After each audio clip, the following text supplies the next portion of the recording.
What if we don't have the money for it? Then we can't propose? Then we can't graduate?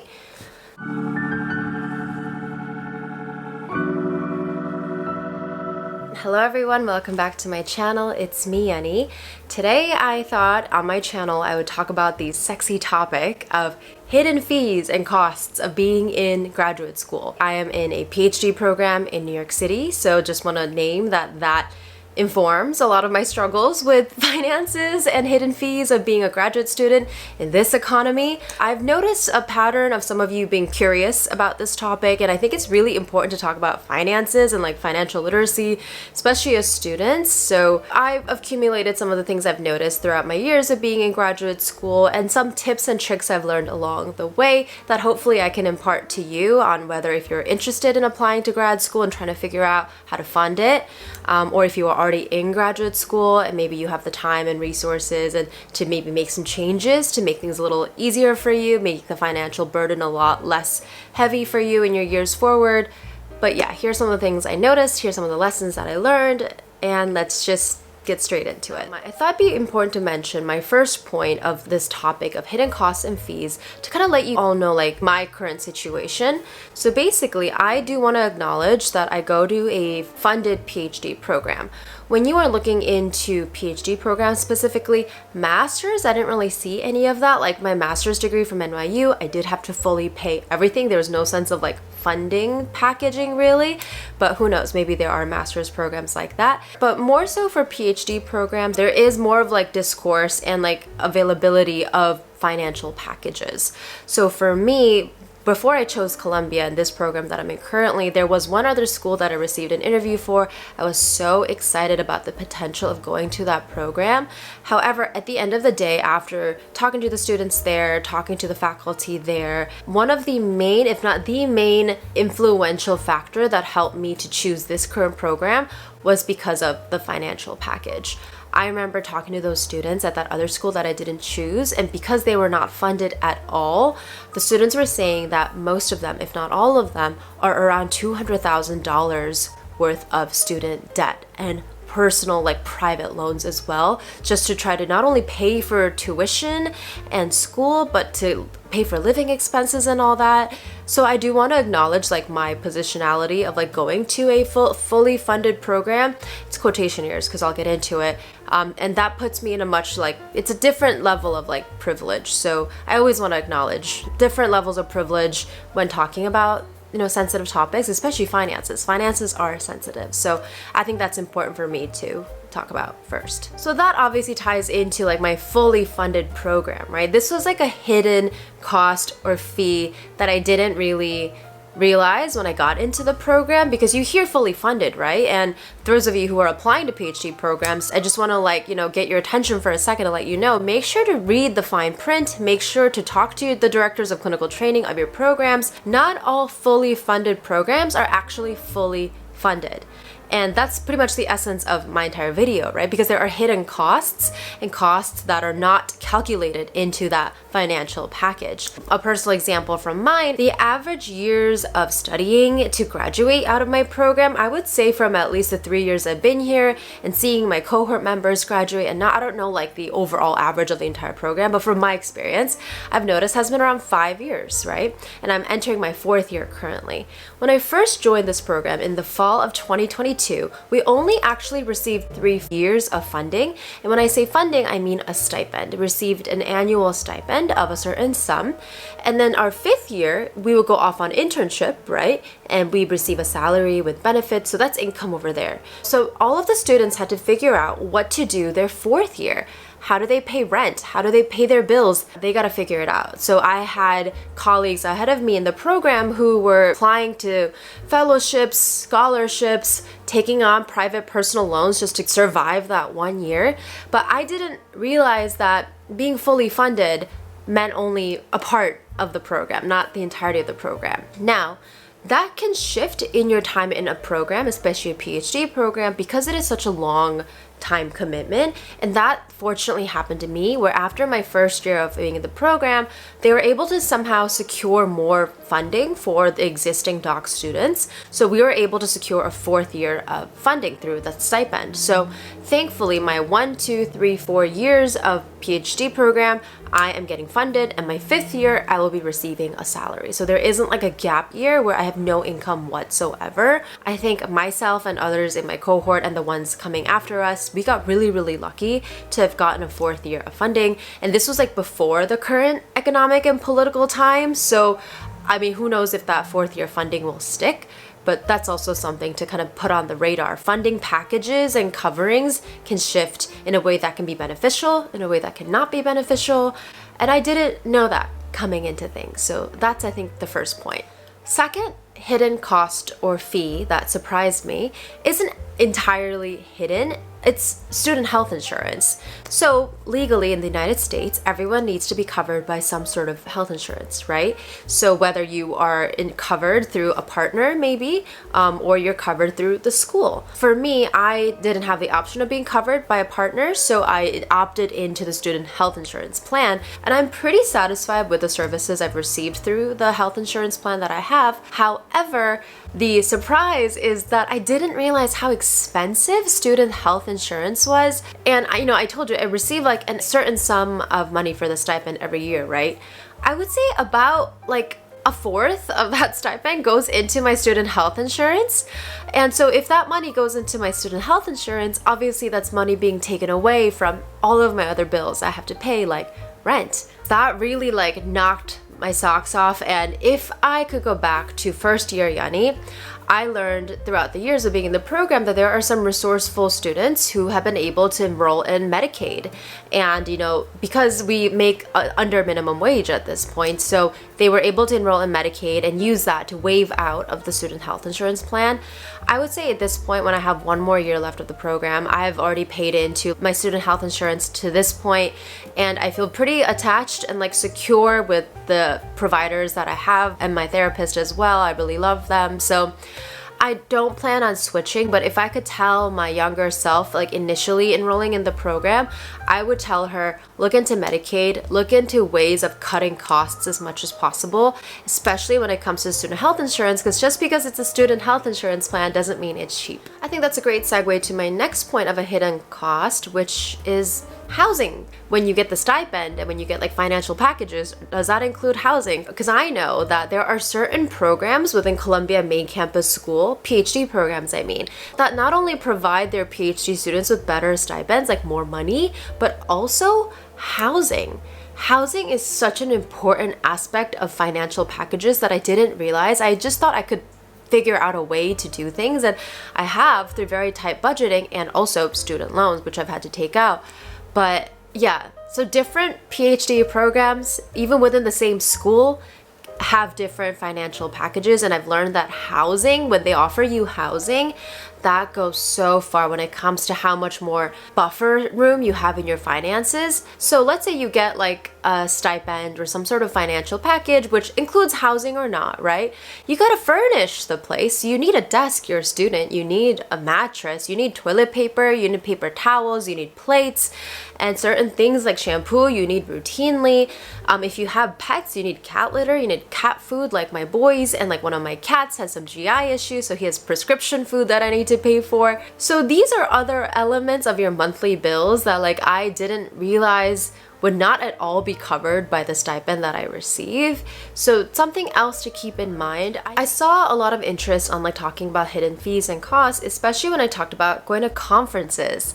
Let's talk about conferences. As a PhD student, I feel like I don't want to say in any field, because I don't know every single field under the sun, but at least in psychology, there is a lot of not only pressure, but a lot of expectations, I would say, to present at conferences, or at least go to conferences. So for me, the entirety of the last 3 years, I've gone to a number of conferences, whether it's a national one like the American Psychological Association one. I just came back from my third year of that. Or whether it's like smaller conferences that I personally want to go to that my own like advisor might not know of, and I want to submit my own research to. Everything has costs. Costs like going to whatever city, you know, that conference is in. You have to register for that conference. So there's a registration fee. You have to have lodging when you go to that place. You have to print your poster, and there has to be a cheaper way of doing this. But our advisor, he always like pays us back for the posters if it's lab related, if it's like our lab work, obviously. But we had to pay $75 to print our poster every time. And this APA, I was really proud to present a poster that I put together with my friends. It wasn't with like a professor. However, I had to pay $75 to print that poster. No one's gonna cover that for me, you know? So those are some conference costs. Also food. APA does not give us food. They give us like a list of these are our recommended vendors around the city. Seriously? Like, they make so much money. The registration fee is so expensive. They had Google as a tier 1 sponsor this year, and you can't give us like free catered meals. They had like snacks around the convention, and like once they had tacos randomly from like a booth from like a provider or a sponsor, not by like the convention, you know? So those are a lot of the costs that I realized with conferences. There are ways to get money back that you spend on these conferences, but at least with my program in school, it is a reimbursement method where you spend all the money and then there's grants that we can apply for. You kind of give them a rationale of, hey, I represented our school at this convention and I did it really well. Here's the receipts.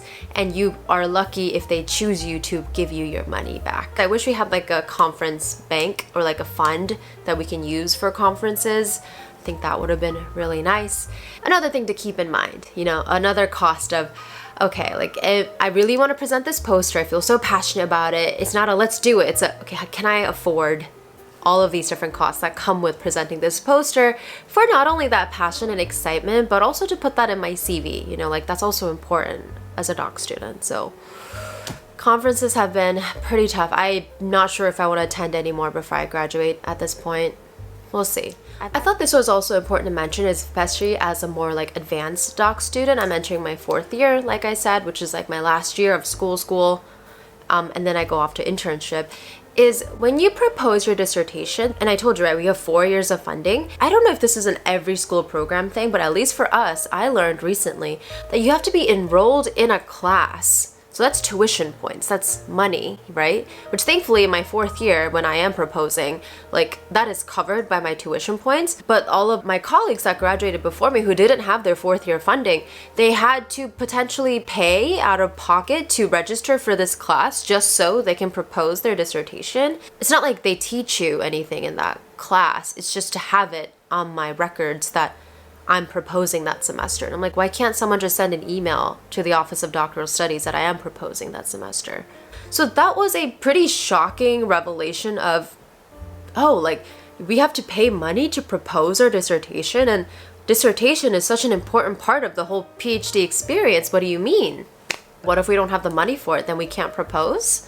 Then we can't graduate? Make sure you read into your program handbook of like, okay, if I need to do this huge doctoral milestone, then they want me to do this. Where's that funding coming from? Do I have funding for that? And trying to figure out ways of like getting that covered. And last but not least, fun costs money. Fun costs money.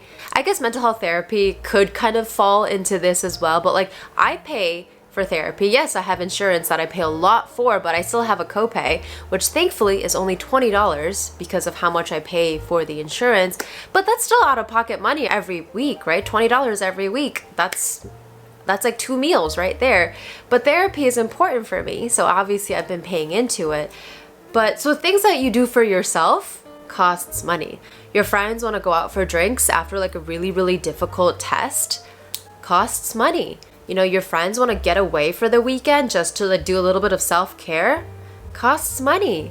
It's someone's birthday and you want to get them like a card and something nice, costs money. It's your birthday, you want to have like a nice dinner with your friends, costs money. It's back to school season and your backpack is like ripping apart at the seams and you want to get something new, costs money.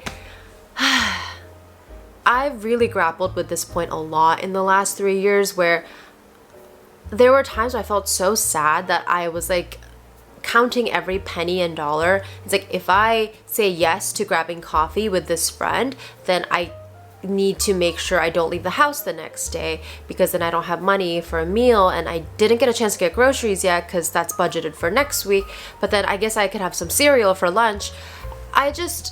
There came a certain point where I was like, I didn't want to remember my time in grad school being like isolated and not having a good time and just being miserable, broke, and just working.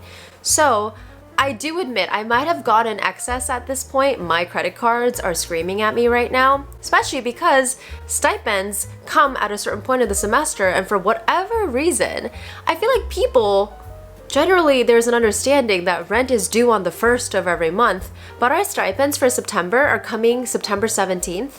And I'm like, okay, what am I supposed to do for 2 weeks when I have nothing?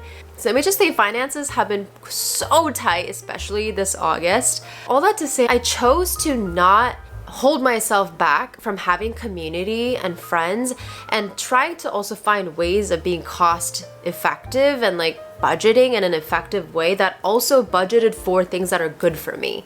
For therapy, obviously I'm going to pay that copay. Going out with friends once in a while, for sure. Maybe instead of having like a cocktail every time I go out with someone, I can just have a nice meal, you know, and sometimes I really want a cocktail and maybe I'll have just one instead of two. And then the next day I just stay at home and eat home cooked meals.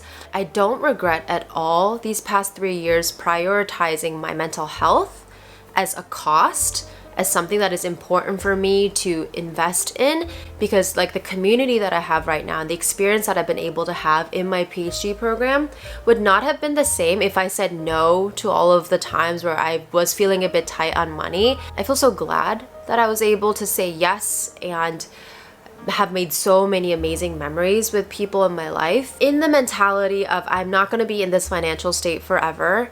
Genuinely just one more year and I'll be making an income, and then another year that income will significantly increase. So I've been trying my best to not put my mental health and fun, which is part of mental health, I'm trying to not put that on the back burner and really add that to my priority list when I think about finances and budgeting as well. It is important for me to get to go out and have dinner with my friends. Like, it is so important for me, and it helps lower and to like keep down the burnout that I feel in grad school. It helps me to feel a sense of community with my cohort members and my future colleagues in this industry. Yeah, fun. Mental health, things that are good for you. They don't tell you about those things and how expensive it is to do that, but I think it's very important to consider if you are thinking about being in a PhD program or going to graduate school. So that's it for my video on talking about sort of the financial aspect of being in a graduate program, specifically for me, a psychology PhD program here in New York City. It's a struggle, but you can make it work. You have to make some sacrifices, and other times you have to forgive yourself for not being the best with your money, especially when things are stressful.